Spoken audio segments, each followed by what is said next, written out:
Okay, zoom in really hard on the left side. So what this says is there's 350,000 ballots in Arapahoe County's 2020 general election. Okay, it's the biggest blue county in Colorado. And I actually didn't think they were going to rig the proposition here. I thought this was going to be a standard by which to compare it against the Republican counties where I thought they were watering it down. Okay. All right. So the red line is what percentage of Trump voters voted no on the proposition. So when you see the red line is at 48%, it means 48% of Trump voters voted against raising their property taxes. The blue line is what percentage of Biden voters voted against it. Can anybody see the difference between the red and blue lines? No. Not much. So basically every batch of 10,000 ballots, Democrats and Republicans voted identically in every single batch from start to finish throughout the entire election. But if you only looked at it as yes versus no, regardless of how they voted for president, you wouldn't have known there was anything wrong, Joe. So you took, say that one more time. You took the people who voted no against the percentage of Trump and Biden voters who voted no. In other words, the same percentage. So the red line is Trump voters only in isolation. Only Trump voters. I say here's 10,000 ballots, consecutive ballots. Isolate the Trump voters. What percentage of them oppose Proposition B? So let's say it's 48%. Okay. And I said, okay, now let's look at the remaining Biden voters. How did they vote on Proposition B? Oh, look, they also voted 48.01% in that batch. That happens for every single batch. They voted identically. So it's a what basically you're saying is it's a manufactured election. It's not statistically possible for that to happen. Show them the right side image. The right side of this image, Apollo. And how many total dumps, how many total data points were there for each one? Looks like hundreds. So there were hundreds of. Yes. Okay. So I'm rolling over a window of 10,000 ballots. Okay. Now this is the same exact cast vote record, but I just scrambled it by a random number. Okay. I just randomly shuffled the existing cast vote record. Do you see how there's no lockstep motion between Democrats and Republicans here? Yes. Okay. That's what it ordinarily would look like if Democrats and Republicans both voted 43% no on this ballot proposition. Paulo, can you open the image I sent you in the last email called Victory Slide PNG? See, this is the part where it's not even possible for it to operate this way. It's not possible.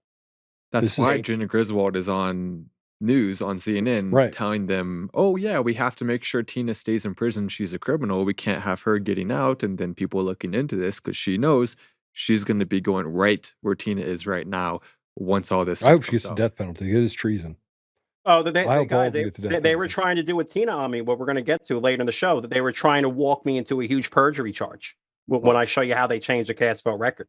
Okay. All right. Let's Thank go. God I caught him. All right. So zoom in on the right, again, the left side. You're looking at El Paso.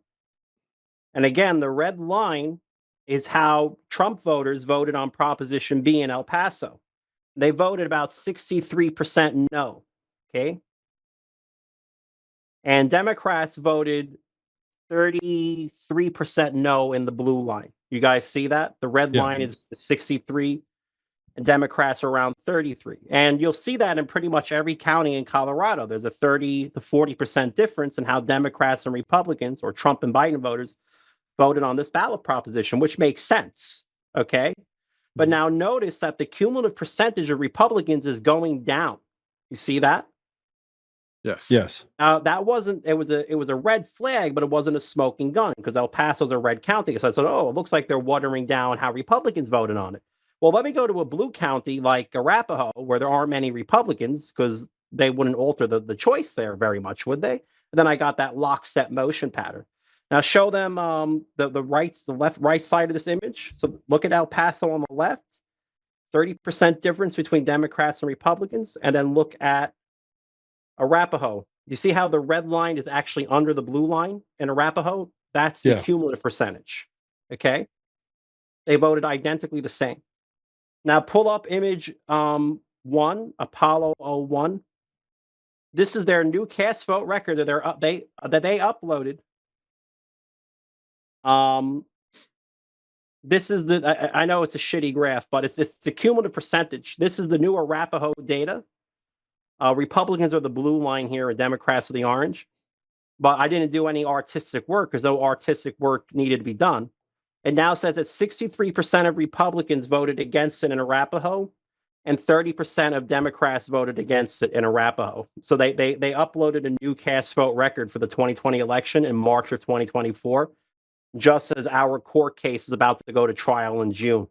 Okay, wait a minute. So you had brought this down before 2024, and you went and regathered the cast vote records? Yes, because Draza was asking me to help them in their appeal from the 4th District Court in their SCOTUS case. So I was going to join a new case, which I still am. And I was starting to write about this lockstep motion in Arapahoe, showing that an algorithm, because listen, even human stuffing, right, even human stuffing ballots illegally can't produce perfection like that with the lockstep, okay? No. And I said, you know what? I said, I'm going to make a quick 5-minute video for the Supreme Court judges so they can see how quick this is to replicate. And all you do is you open the cast vote record, you make 4 columns, Trump no, Biden no, Trump yes, Biden yes, and then you do the percentage of Republicans and Democrats that voted against a proposition, and boom, you have your graph in under 3 minutes. That's how easy it is. So as I was making the video for the Supreme Court of the United States and on this appeal, when I graphed it, it looked like the last image you just saw with the orange and the blue line. It was completely different. There was no lockstep motion, and now there was a large difference between how Democrats and Republicans voted on the ballot proposition.